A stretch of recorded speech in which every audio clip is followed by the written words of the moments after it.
Bienvenidos a La Maldición, señoras y señores. Un capítulo más. Hoy tenemos un invitado de lujo. Y para empezar yo quisiera preguntarles a ustedes, ¿qué creen que anda escuchando DJ Oz en su carro? Oh, buena pregunta. Ajá. Bueno, yo no dudo que sea algo de música electrónica. Música electrónica. ¿Vos qué decías, No, René? yo quizás me voy por el pop, lo nuevo. Lo que no- acaba de salir es lo que tiene Lo ahí nuevo del DJ pop. Oz. Yo siento que se va por el rock and roll, no sé por qué, porque las apariencias engañan, pero que la respuesta que nos las dé hoy nuestro invitado, Henry Chacón, DJ Oz.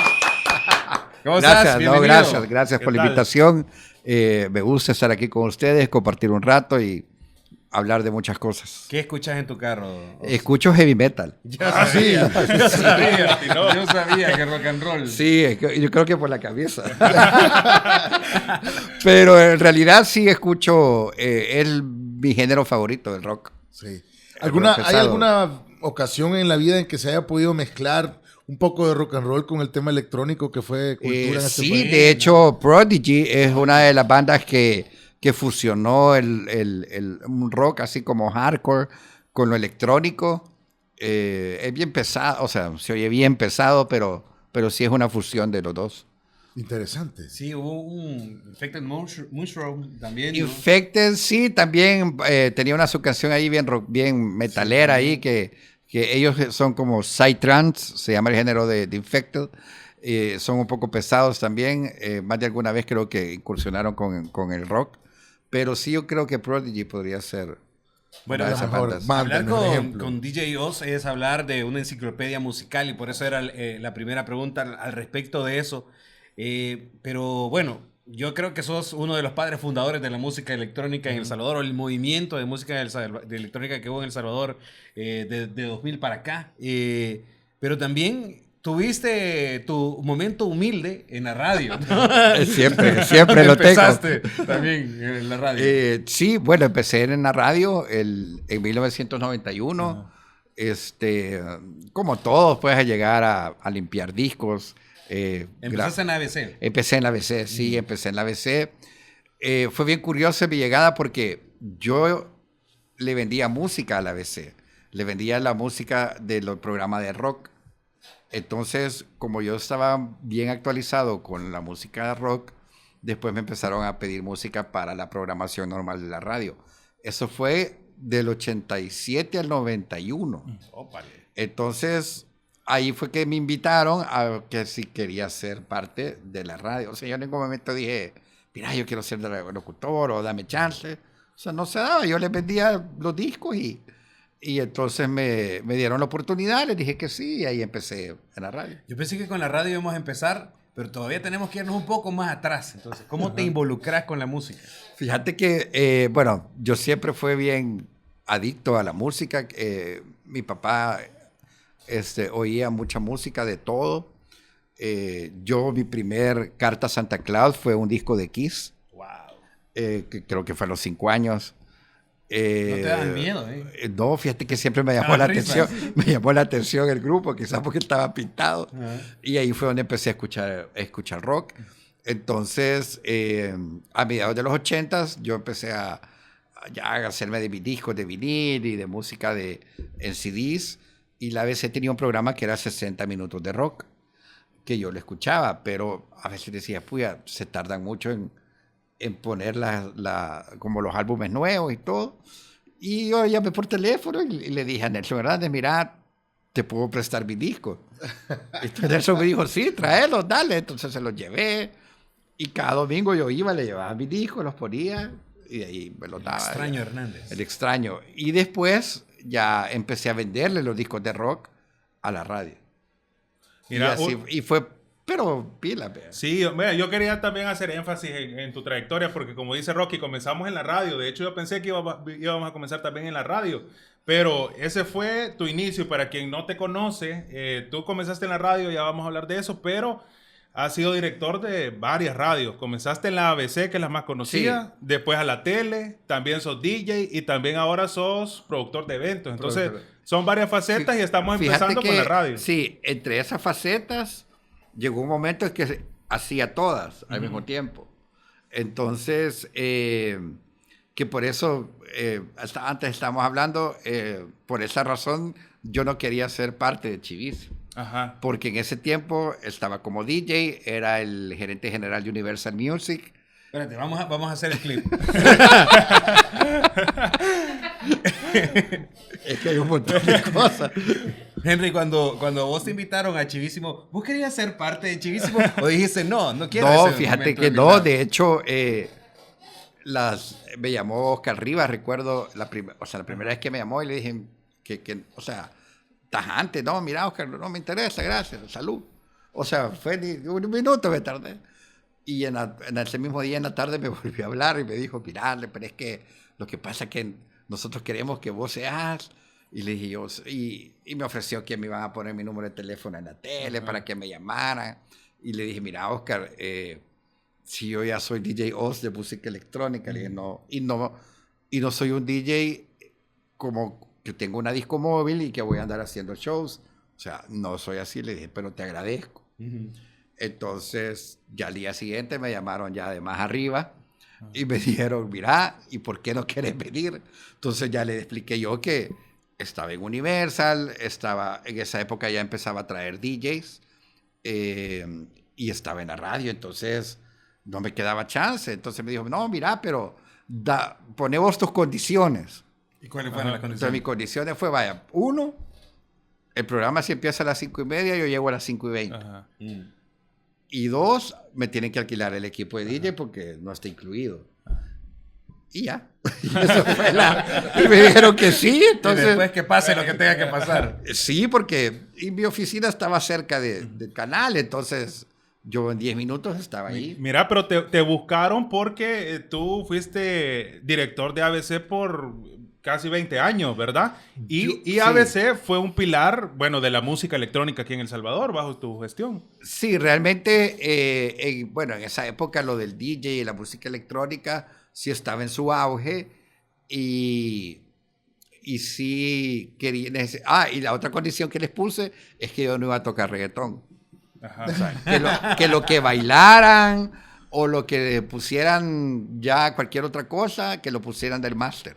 Pero yo no iba a poner ni iba a lanzar una canción de reggaetón. Y bajo esa condición yo sí podía hacer el programa. A René no me lo vas a estar apreciando, fíjate, porque él es reggaetonero. Era reggaetón clásico en ese entonces, ¿verdad? Era Y reggaetonero. ahora es clásico, pero no, o sea, yo sí me sangran los oídos. Todavía, a estas alturas, Sí, todavía, sí. Mira, de hecho yo escuché una anécdota que tú dijiste en alguna entrevista, que por ejemplo la ABC se caracterizaba porque ahí no ponían CDs piratas, sino que toda la música que ponía ABC era de sus CDs originales y tenía que pasar tu filtro, me imagino.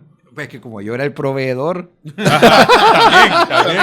o sea, claro, sí, era parte, Le pues. veo fallar a la Hombre, lógica. de Sí, negocios. entonces, sí, y la verdad que era no era un mito, pero era cierto que solo CDs originales se ponían. Hablemos de ese tiempo de la ABC cuando fuiste director. Para la gente que no sabe, la ABC en los años 80 y 90 era la estación oficial de las mezclas. Sí, ¿No? Entonces tenían siempre ahí, digamos, vos oías alguna canción y en ABC la oías ya En versión larga. en versión larga. Entonces era como siempre fue su sello, digamos, ese tipo de música. sí, fíjate electrónica. que, eso fue del 83 que nació la radio hasta el 91. ¿Por qué? Porque entre las finales de los 90 y principios hubo el boom de la música en español juvenil. Entonces, la música cambia todos los días, es una evolución constante y no te puedes quedar aferrado a algo porque la gente nueva o la audiencia joven, que en este caso a ellos vamos dirigidos con la radio, sus gustos musicales van cambiando y la gente va creciendo y empieza a oír otra cosa. Entonces, tuvo ese conflicto la ABC en qué hacer porque ya las versiones y la música dance de ese momento no cuajaba aquí en la audiencia de El Salvador. Entonces, tenía que decidir o poner lo que la audiencia de verdad quiere o seguir con el formato que había nacido. Entonces, en el 91, 92 ya se cambió a poner música juvenil de todo tipo. Ya no solo eran las versiones. Y entonces ahí, cuando vos tomas la dirección en el 96 de la ABC, tenés un formato, tenés una idea, ya estaba pasando un poco la ola del rock en español, quizás empezaba la ola del rock nacional también en esa época. Sí. ¿Cómo decidiste ir evolucionando hasta convertir la radio en electrónica 100% Fíjate que se fuera un referente en el país? Como al mismo tiempo, como yo, o sea, eso de la venta de discos que mencioné al principio, al final se me fue creciendo porque una de las discotecas que me empezó a comprar también música fue Marios, que era una discoteca muy famosa en esa época. ¿Ya era de o todavía no? No, siempre no. era de Mario. Entonces después, otras radios empezaron también a querer poner la música que yo traía. Ajá. Entonces me vi obligado a la demanda a viajar todos los meses. Viajaba yo a Miami a comprar música, y la música que yo compraba más que todo era música europea, Ajá. porque era la música que aquí no venía. Entonces, y yo en Miami iba a una distribuidora, no era tienda, sino que era una distribuidora que te vendía de todo, o sea, Ajá. de todo. Y había, ahí compraba lo que era la música como de Billboard y lo que era lo latino. Y había otra distribuidora que tenía todo lo europeo. Ajá. Entonces, y también yo me iba a meter a las discotecas en Miami. Entonces yo miraba Ni que modo, ni entonces, modo. o sea, para ver qué es lo que estaba consumiendo la gente en música. Sí, deberíamos de hacer eso de nuevo. Por Sí, investigación. no, cuando querrás. Ahora, Entonces, ¿cuál fue, digamos, de esos que conociste así en Europa, de música de Europa, y ahora son éxitos que en ese momento no eran conocidos? Por ejemplo, ¿cuáles son los primeros que sonaste aquí en el país? por ejemplo, Real McCoy, bueno, Corona con la Estos son Reebok. sí, Ritmo de la Noche, Ritmo de Night. O sea, fueron canciones que yo descubrí allá, que la Bush, por ejemplo, fue otro, de ahí Maximilian, Masterboy, o sea, era un movimiento de techno de los sí, 90. era un Eurobeat, Ice MC, Le Click, que eran los mismos la Bush, solo que se había cambiado de nombre, y ahí empecé a descubrir, en las discotecas, empecé a escuchar el trance. Entonces, y realmente ese es un género de música electrónica. Ajá. Pero aquí le empezamos a llamar trance a todo lo que sonaba como música electrónica. Entonces traje a Sash, Brooklyn Bounce, DJ Quicksilver. Entonces toda esa música que yo traía a vender, no todo el mundo la... Ajá. O sea, ¿le gustaba o le la gustaba consumía? porque me decía, porque el trance te lleva un beat bien alto y te da un bajón. Y que obviamente es el trance que te mete, más las tachas y todo. Entonces... No lo quisimos decir así tan sí, ajá. pero eso es lo que te provocaba esa Ajá. música. Entonces aquí me decían, mira, pero... primero me decían, no cantan. Y yo, sí, es que no es el trip que canten. Y segundo, mira, ese bajón y el beat, ¿qué onda, vea? Y entonces, mucha música de esa que no lograba vender en las discotecas, se la vendía a la ABC Ajá. y la ponía. Entonces empecé a programar esa música en la ABC y no la programé toda yo solo, sino que fui poco a poco. Ajá. Bueno, y a la gente le gustó porque después de eso vino un boom de la música Mira, electrónica. ese boom de la música electrónica fue 10 años después. Ajá. O sea, yo empecé en el 96, 97 a poner toda esa música que puse Brooklyn Bounce, Gigi D'Agostino, pero si empezamos a contar el tiempo cuando fue el boom de la música electrónica, fue 2006, Ajá. 2007. Entonces nosotros como ABC ya estábamos ahí. Ajá. Ya era la radio número O sea, uno en ya eso. De hecho, ya yo creo que era la única. Sí, en de ese hecho momento. éramos... y curiosamente, que es lo que no muchos entendieron, la radio no era electrónica, porque yo ponía de todo. Va, por ejemplo, Mago de Oz sonó en la ABC. Ajá.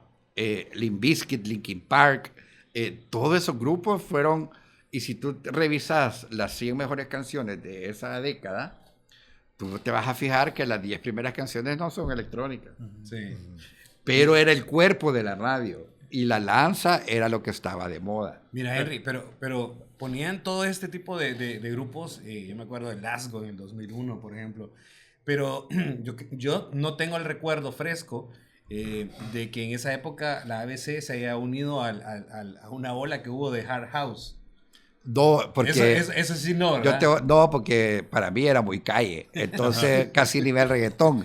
Entonces, sí, no, el hard house, sí, lo evitamos, lo evitamos. Ya se molestó Rocky. No, Sí, pero me dolió un poco. Eran las tardes juveniles. Yo tengo una duda. Porque Entonces, yo, donde estaba en el otro lado, sí las ponía. ahora te voy a decir algo. Sí le vendí esa música a una discoteca que se llamaba Kairos. No, la mítica. Ey, que ya Cairo, se enojó ¿viste? Rojo Las ahora. tardes juveniles. todo molesto. Te llevo en mi corazón, Cairo. Ahí sí, Ahí sí ponían Hard espejos House. total, Sí, ¿verdad? pues, Ajá. Eran las 2 de la tarde y la gente bailando. Hard House. Sí, pero es que era una corriente. Sí, era Las chicas del futuro. sí, también Ey, la una vaca. pregunta. ¿Y DJ Oz viene de Mago de Oz? ¿O dónde viene ese Fíjate que nombre? no, realmente DJ Oz salió de una venta de música que yo hice para Elements, ¿se acuerdan de la discoteca? Entonces yo les traje toda la música y cuando ya la revisaron y todo, me acuerdo que estaba Romeo Reyes, Nelson, y me dicen, mira, pero toda esta música el DJ de nosotros no se la conoce, para que el día de la inauguración vos podés tocar.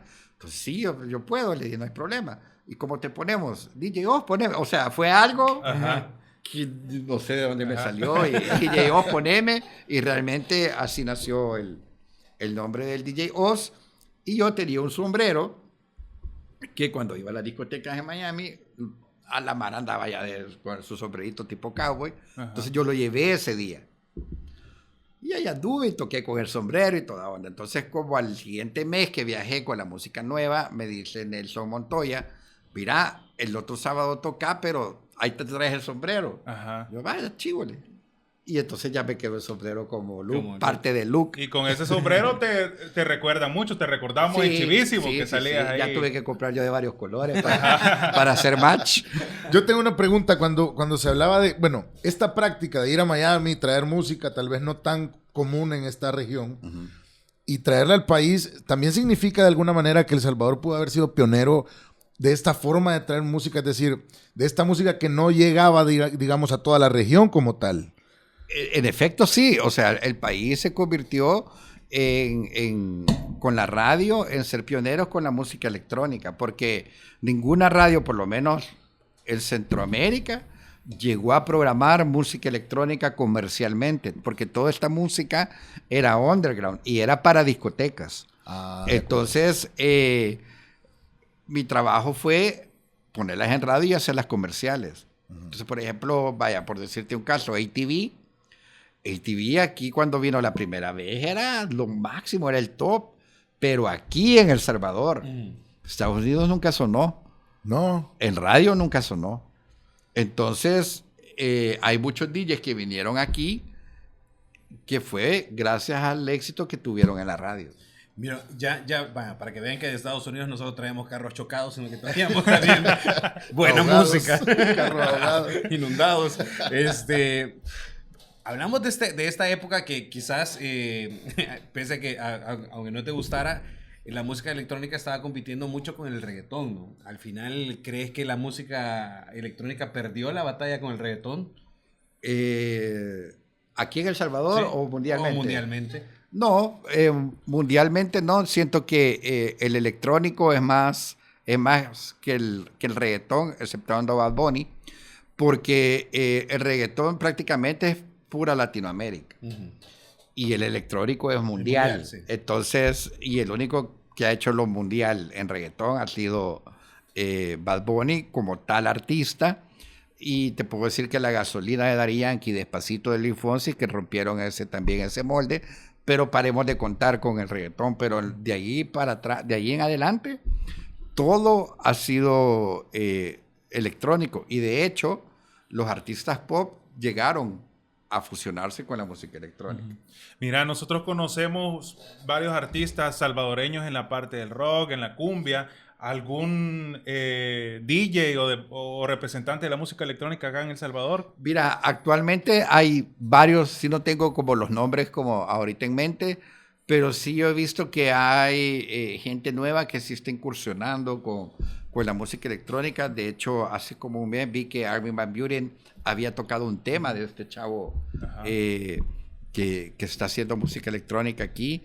Y como es demasiado grande la industria de la música electrónica y tal vez cuesta más ahora darte a conocer, hay buenos talentos, pero sí hay mucha demanda de música electrónica. Entonces, para sobresalir, necesitas un montón de cosas. Después de ese boom que veíamos del 2010 para acá, el 2015, que fueron los grandes conciertos de música electrónica, bueno, no sé si concierto es la palabra adecuada, los toques de música electrónica. Sí, fíjate que, bueno, eran toques, pero yo empecé a hacer eventos así ya grandes de música electrónica en el 2006. Hice el primer Ministry of Sound, que vino Steve Angelo, que ahora es parte de Swedish House Mafia, y vino también Jess de Motorcycle, que era una chava que canta música electrónica. Ese fue el primer Ministry of Sound en el 2006. Ya, y al ver el éxito ya del 2007, 2008, 2009, 2010, hacíamos casi 6 Ministry of Sound al año. ¿Y qué pasó? ¿Qué pasó con todos esos eventos de música electrónica? Fíjate que, bueno, mira, influyeron muchas cosas. Una de las cosas que influyeron fue el cambio de gobierno que hubo en esa época, porque empezamos haciendo los eventos para todo público y cuando cambió de gobierno dijeron, no, para mayores de 18 años. Pongan trova. Entonces, fue bien difícil porque la mayoría de gente que llegaba a los patines electrónicos eran bichos. O sea, el 80% eran menores de 18 años. Y realmente, o sea, yo siento que cuando la entidad califica el show, no tiene nada que ver lo que tú vendas de bebida, porque estás calificando el espectáculo. Entonces, yo les decía, bueno, y entonces, ¿por qué en el estadio venden cerveza y van niños? Gracias por quitarnos eso también.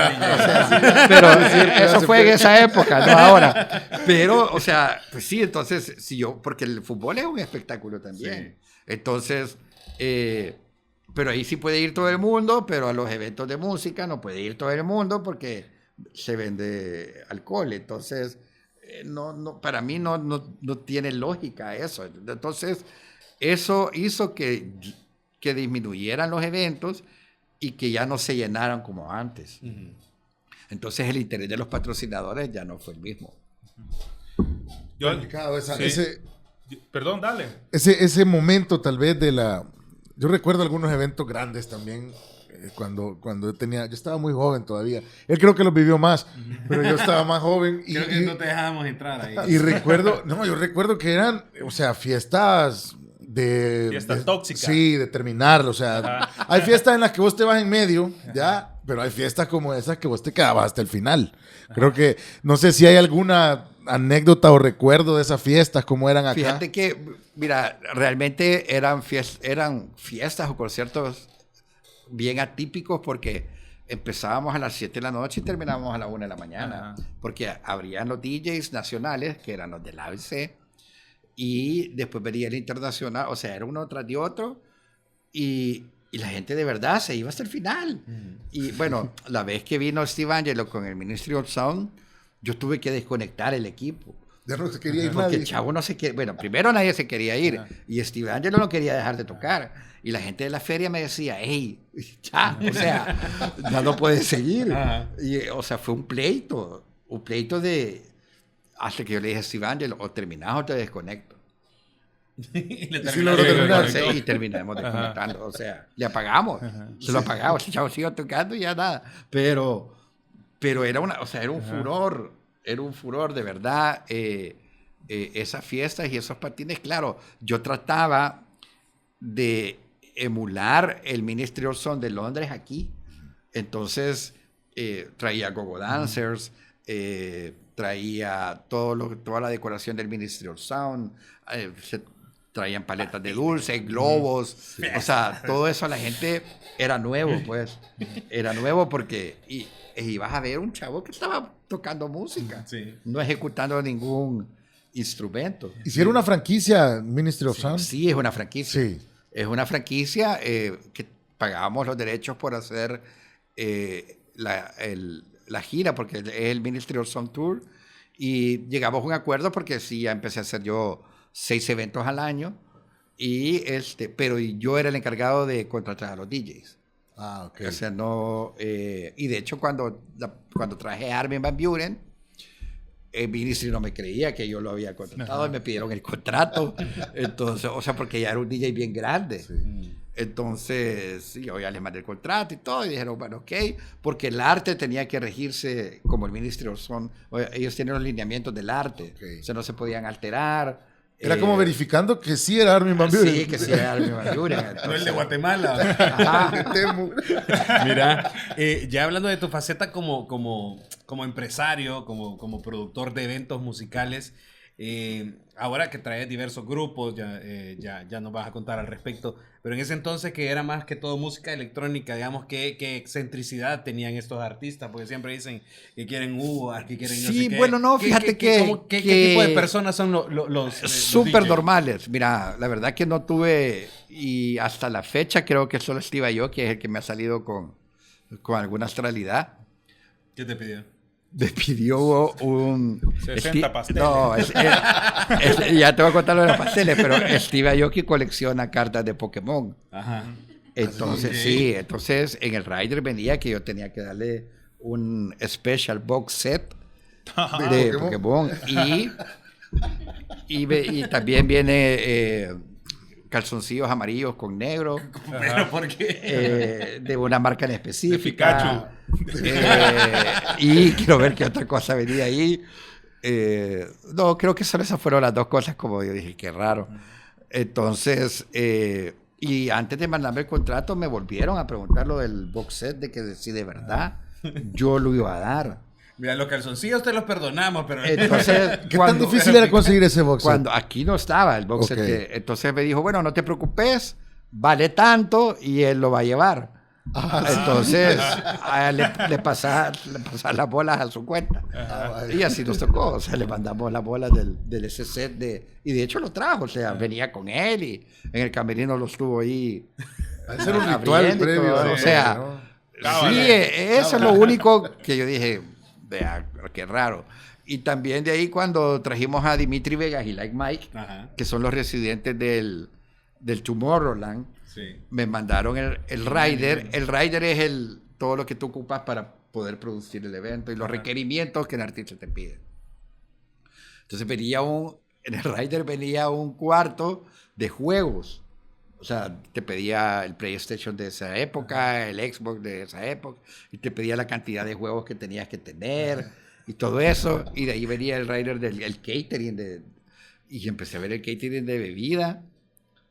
Y me salían como $8,000 solo de guaro. Y ellos venían a las 7 de la noche el mismo día y se iban a las 9 de la mañana. Y yo dije, ya que no se van a chupar todo eso.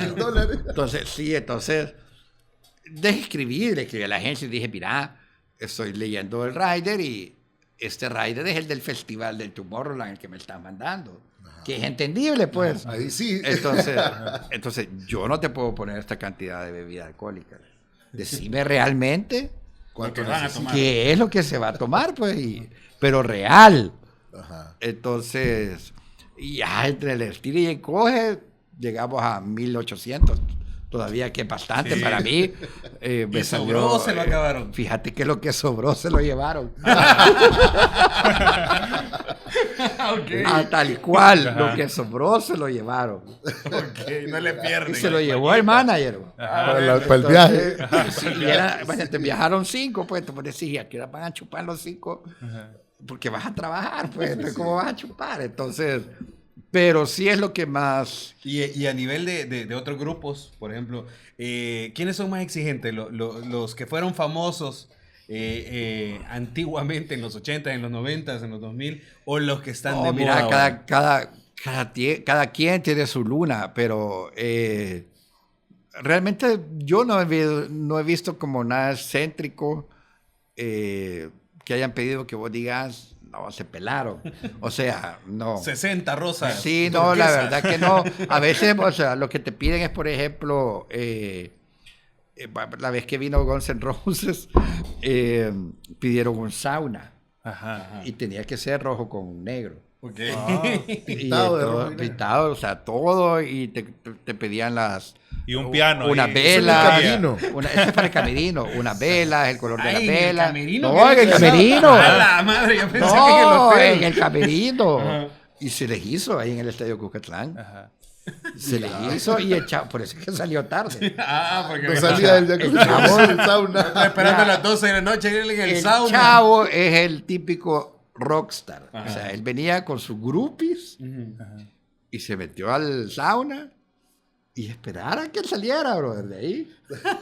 A que termina Ese concierto termina 1 de la mañana, algo así. 2 de la mañana, sí. 2. Sí, Pasadita, dos sí. y algo. O sea, tocó lo que tenía que tocar, pero todos sentados, esperando que saliera. Mira, pero yo quisiera que para dimensionar, porque bueno, has estado, como dijimos, en la radio, en la tele, te dedicas a traer artistas, pero nos puedes dar quizás un top 5 o un top 10 con los artistas que has estado, que has conocido, para que tengamos en la mente. Mira, que he conocido, Ya dijiste Guns N' Roses. sí, pero que no lo conocí, fíjate que no me llamó, la verdad que no me Ajá, llamó la sí. atención de estar, ¿En serio? o sea, había Ajá, sido- en el quizás- jacuzzi. mira, quizás había, Capaz que te invitaba al jacuzzi. había sido tan estresante quizás la producción que al final lo único que quería es que se acabara el concierto. Entonces, Salimos a las 4 de la mañana por la Trabazón. pero en toda mi vida profesional, en las partes que sí he tenido, digamos, con Universal Music, tuve la oportunidad de conocer a Brian May de Queen. Ajá. Yo en esa época, y te digo, yo nunca anduve tomándome fotos con nadie. Ajá. Entonces, porque lo miraba como trabajo y no como fan. Sí. Entonces, y de hecho así tienes que ver esto, pues como trabajo, no como un fan. Entonces, Que a veces debe ser difícil es- aguantarse. Mira, sí, porque yo hice berrinche con Aerosmith, Ajá.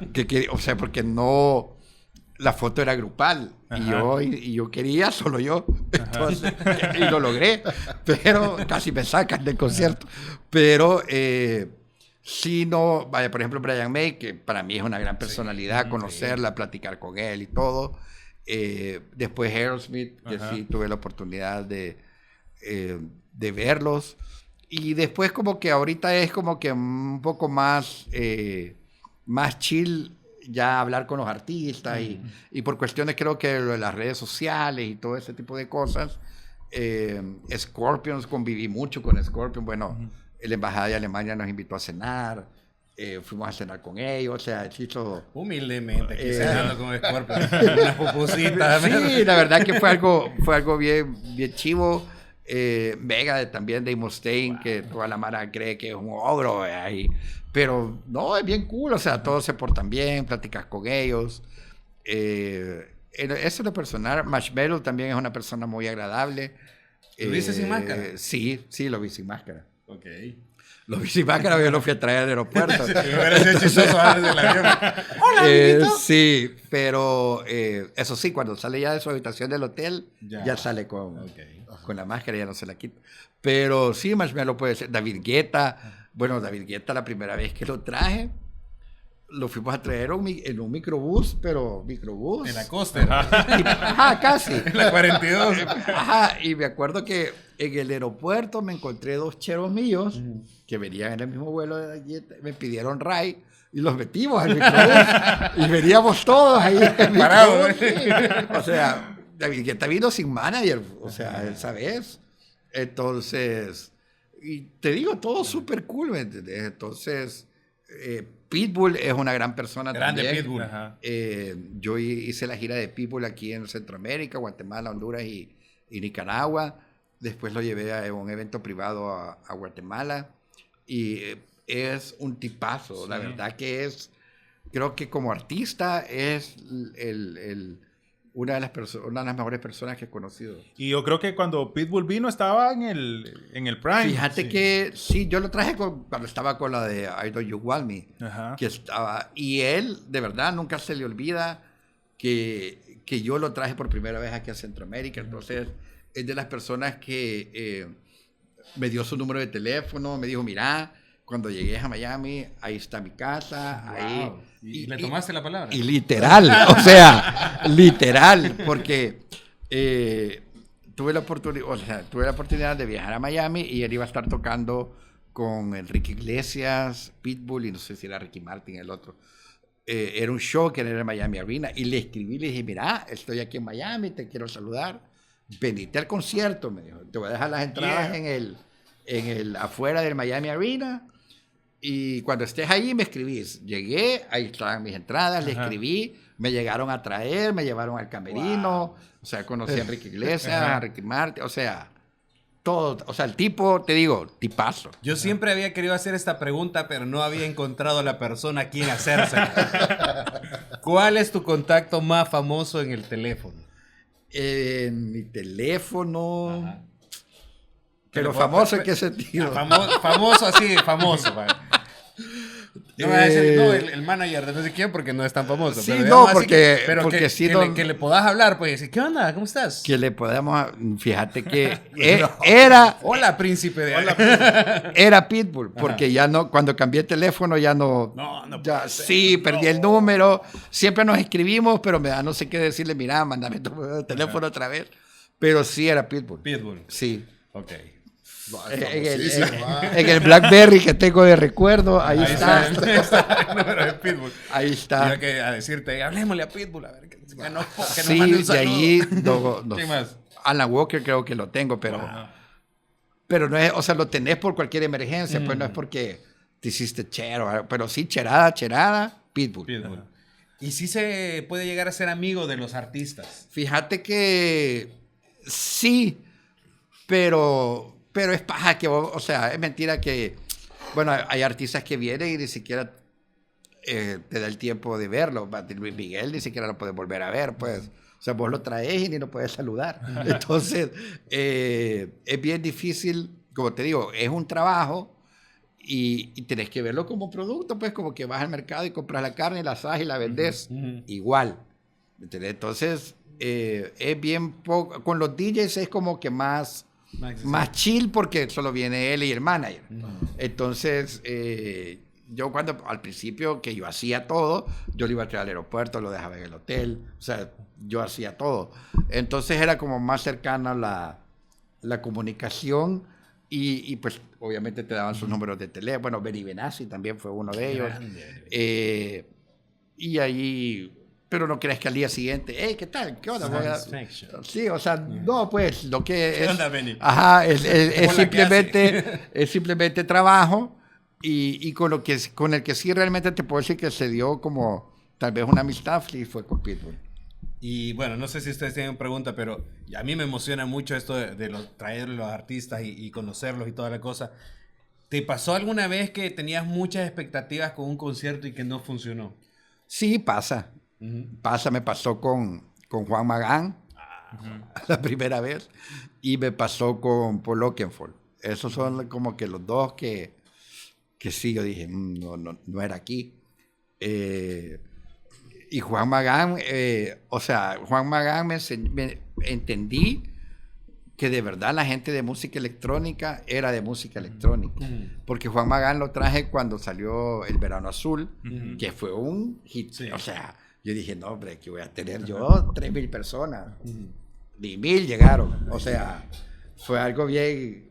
Entonces yo dije, no, o sea, no es aquí. O sea, la gente electrónica de verdad quería ver el DJ de música electrónica. Mira, y es que aparte ha pasado algo con los conciertos, que antes de la pandemia, creo yo que posiblemente había un concierto grande cada mes, pero después que tuvimos ese parón de la pandemia, después casi que hay conciertos cada semana, hay una opción. Sí, mira, después de la pandemia, el año ese 2022 fue un año bien atípico, o sea, traías a Cepillín y metías 10,000 personas, o sea, la gente que de verdad, la gente quería salir, o sea, aprovechar lo que no salió en 2 años, y realmente era de aprovechar este año, sí, te hacías los bigotes, pero ya hoy volvió toda la normalidad, entonces no todos los artistas te llenan como uno quisiera, pero de eso se trata el negocio, pues, como cualquier industria.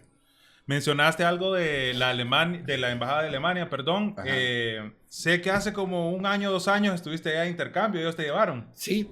Después, a raíz de esa relación que hubo con Scorpions y que se acercó el embajador y la gente diplomática de Alemania. A los meses me llamaron por si yo estaba interesado de ir como productor y DJ, o sea, como productor de eventos, promotor y DJ, a ellos hacen como una convención de 10 días donde invitan a varias personas de la industria, músicos, DJs, a que conozcan los artistas independientes en Alemania.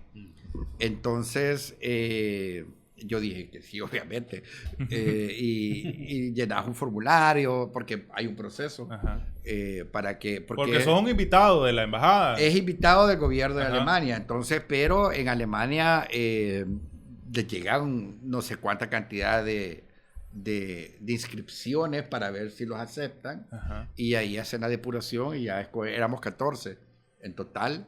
Entonces estuvimos en Berlín, que es la cuna del techno, de la música electrónica, y después nos llevaron a un festival que solo es de artistas alemanes en Dortmund.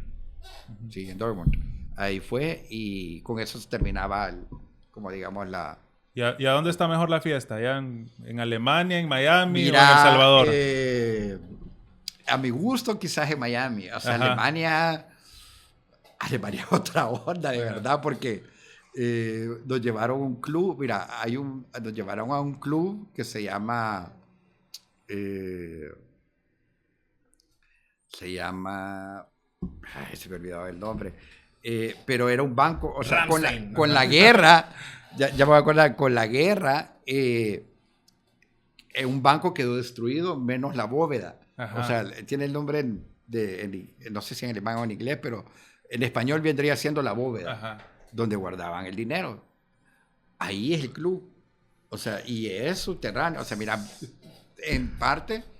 Y nos llevaron donde originalmente empezó el club. De ahí el club se movió y está sobre una eléctrica abandonada, o sea, donde se generaba la energía para la ciudad. Ahí es el club, pero abajo. Entonces vos entras ahí y es un lugar medio tétrico, o sea, porque quizás por las películas que vos viste y de la guerra en Chernobyl. Y la guerra de la Segunda Guerra Mundial y lo del muro de Berlín y todo eso, como que empezás a ver esa onda y vos decís que, o sea, lo sentís, ¿verdad? Con miedo ahí. Sí, no. Pero, y vos ves toda esa antigüedad de las máquinas de generador, de energía y todo eso, como la que mirabas en las películas, ¿entendés? Entonces, te lleva, ahora cuando bajas al club, es un pasillo con luces rojas, o sea, vos decís, aquí me descuartizaron. Más que había un olor. Bueno, yo lo sentí porque cuando vas aquí al mercado y vas a la sección de carne, sentís ese olor crudo. Sí, sí. Ese mismo olor se sentía ahí. Entonces entras y no creas, o sea, no es nada lujoso el club. O sea, y no te dejaban entrar celulares, no podías tomar fotos, nada. Igual en la noche, nosotros fuimos de día. En la noche igual no te permiten nada, o sea, no puedes sin entrar, evidencia. No puedes entrar con celulares en las discotecas esas de Berlín.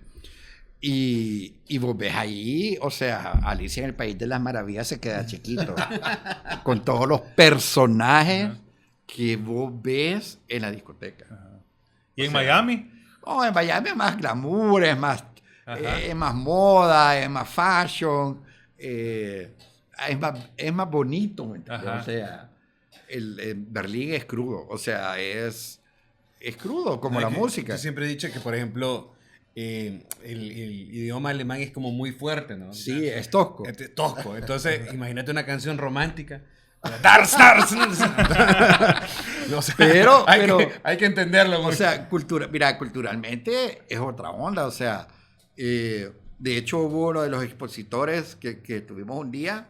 Él hizo la introducción de cómo Berlín llegó a ser la cuna de la música techno.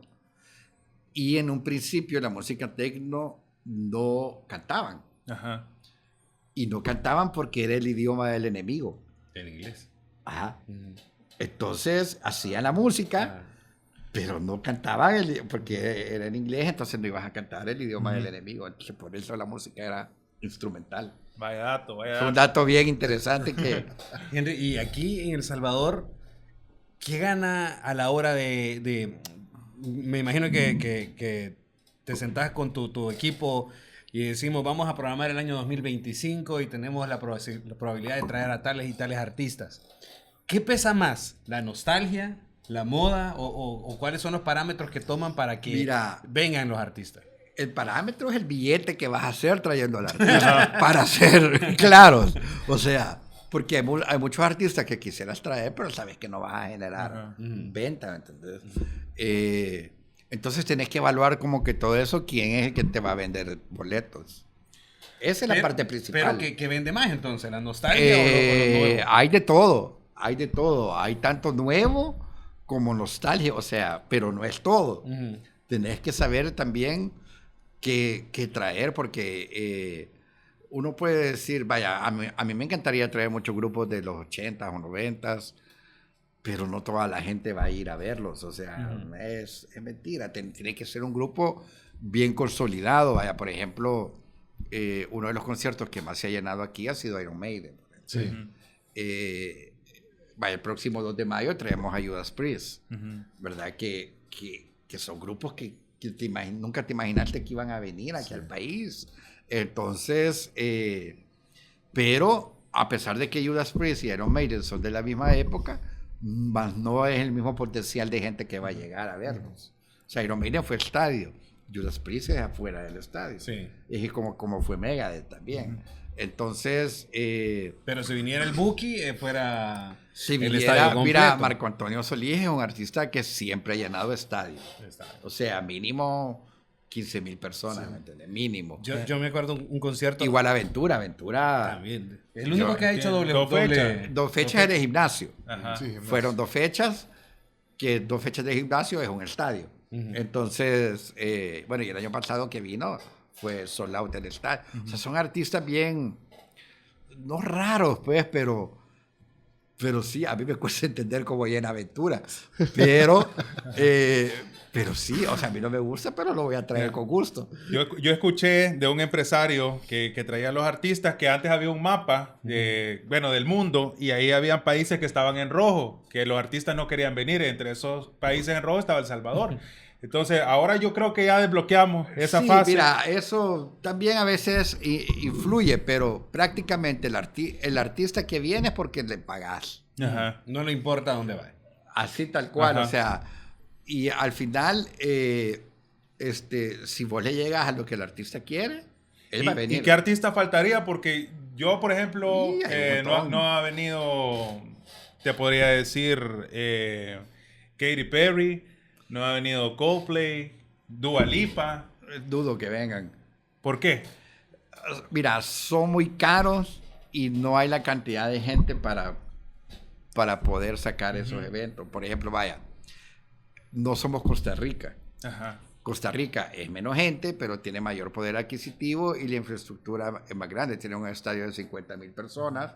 Entonces yo puedo llegó por McCartney y metieron 35,000, 40,000 personas. Ajá. Entonces Coldplay metió lo mismo. Ajá. Pero aquí el estadio no pasamos de 28,000. O sea, Ajá. ya no caben más personas, pues mentira. O sea que en 2 años sí vamos a poder. Esperamos que Hablando de escenarios, yo quiero meter escenarios en el tema, porque yo me acuerdo que también hubo un sufrimiento con el tema cuando se cierra el anfiteatro de la feria, que había sido como la cuna de los conciertos. Y bueno, luego se viene esa tendencia de estadios, ¿no? Y que se empieza también a generar con los estadios. Hablemos de escenarios. ¿Cómo Lo que estamos pasa en es que, este país? bueno, aquí no tenemos una infraestructura para conciertos como tal. Llámese Luna Park, por ejemplo. Sí, o como México, el Palacio de... Sí. En México hay, Sí. hasta cada esquina hay un lugar para hacer shows. Pero, y son ideales para hacer conciertos. O sea, hay una infraestructura. El único aquí era Citco. Entre comillas, porque había veces que la producción se complicaba un poco. Vaya, Cifco tenía 2 camerinos.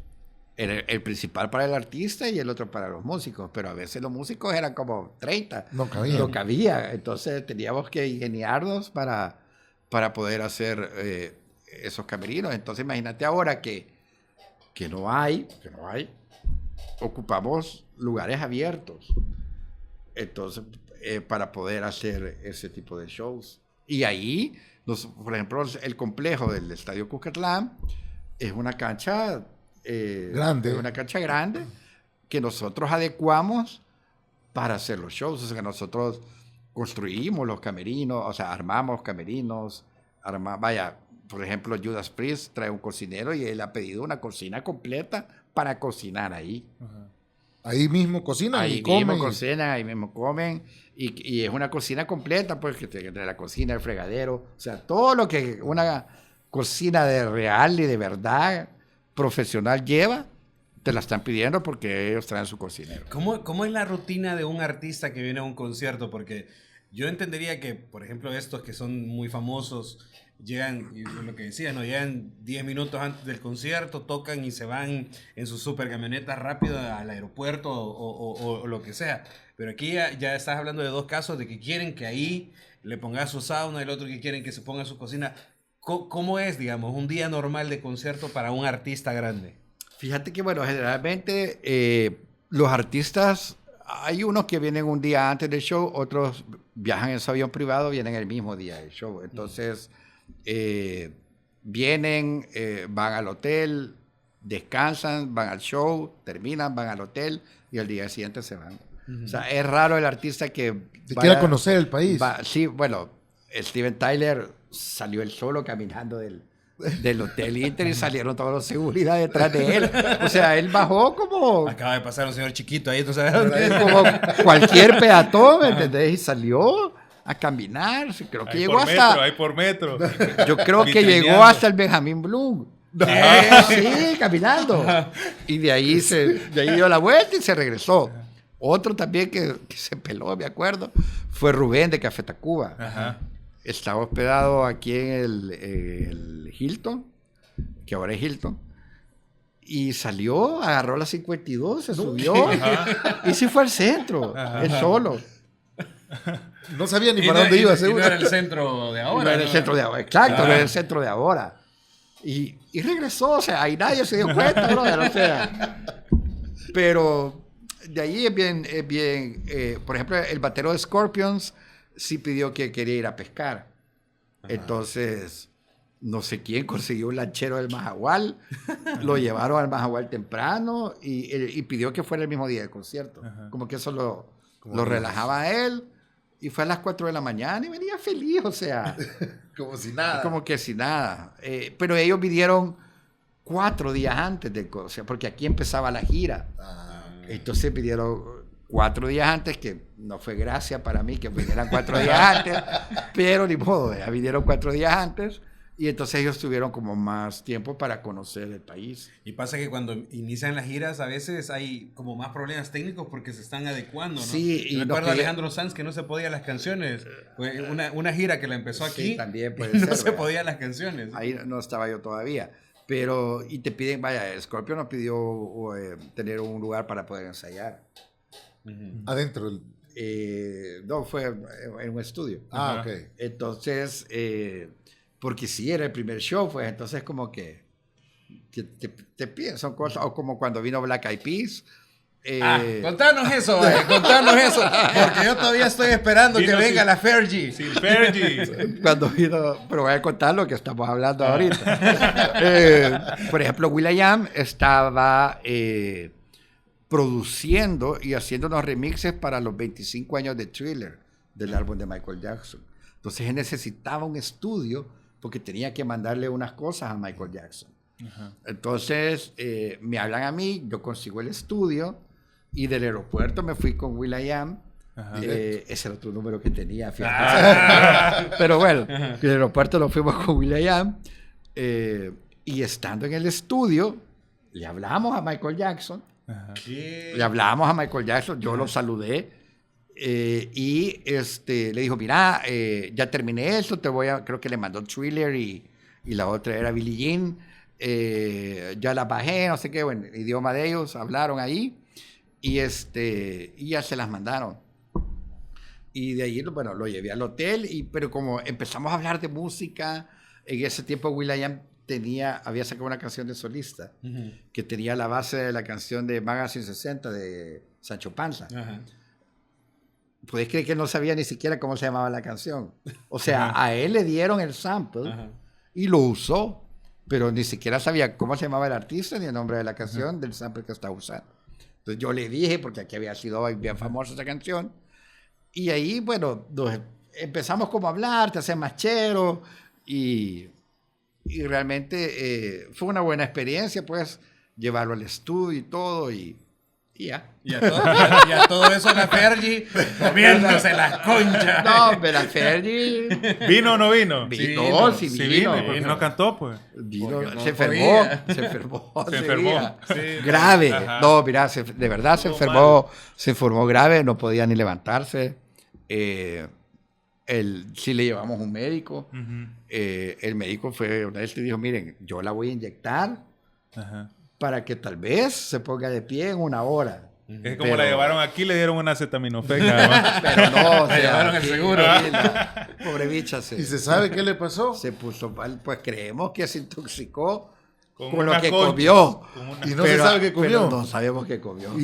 O sea, la última vez que yo la vi bien caminando a la habitación, ¿entendés? Entonces, bueno, de hecho, cuando llegaron al hotel, había como el alboroto de la Fergie, ya viene. Que era la Fergie. Y la Fergie, no sé qué. Y entraron todos. Y la Fergie ya pasó, pero... o sea, una chava así... Ajá. O sea, es súper pequeña. Así. Iba toda mechuda, con lentes negros. O sea, según yo era de parte del grupo técnico. Era la fe, o sea, ni la vi, pues. Allá iba.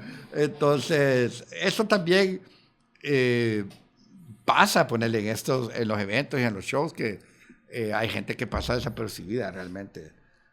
Cuando andan así normales. Y ese momento de tensión, si viene o no viene, cancelamos o mantenemos, ¿qué? Ese momento fue difícil. Mira, es un momento bien difícil porque yo, antes de ya empezar a hacer shows ya grandes, tuve 2 experiencias malas de que no me vinieron 2 DJs. ¿Verdad? Uno, tal cual, se quedó dormido. Perdió el vuelo. Perdió el vuelo. Y yo en el aeropuerto, y no apareció y nadie me había hablado, nada. Fue algo bien yuca. De ahí, Qué malo, la primera vez que traía a Mauro Picotto, me canceló una semana antes, pero sí mandaron una nota que estaba en proceso de divorcio y no sé qué, y no vino. Y de ahí vino una chava que se llama Sandra Collins, creo que ya no toca. La chava era buenísima porque era de las pocas DJs mujer, pero a mí ya me habían dicho, no va a llegar. Ajá. Y entonces, sí, no, es que tenía fama de que la chava no llegaba a los toques, pues, porque se ponía hasta atrás. Entonces, y en efecto, no vino. O sea, no vino. Y entonces, híjole, yo no puede ser. Y entonces los de la agencia, no, pero mira, el evento era jueves y para el otro sábado va a llegar. Yo, sí, pero de verdad, mira, yo tengo un compromiso, que no sé qué, y no, el otro sábado. Entonces, la chava vino el otro sábado, o sea, para el siguiente. Y vino viernes y todo. A la hora que le tocaba el toquín, no abría la puerta, güey. ¡No! En el hotel. Y nosotros, ¿qué onda, ve? Ahí esta chava. Y Ella no, sí se hubiera acabado el guaro. o sea, sí, ella total. Y mira, y bueno, al fin abrió, estaba, creo que, pues sí, apenas y hablaba. Y yo, no, chava, mira, tenés que ir, la llevamos, creo que hasta la bañamos, a la tina y la bañamos, o sea, de verdad, fue una onda. Y al final fue el Liquid, tocó el Liquid. Era algo pequeño, pero igual, pues la gente había que cumplir y como pudo, llegó y sí tocó, pero sí fue una odisea. Mira, la verdad es que pocas veces se nos ha ido tan rápido la hora de podcast como con esta, con tantas historias, tantas anécdotas. Nos quedó pendiente tu paso por la radio más a profundidad, lo que estás haciendo ahora.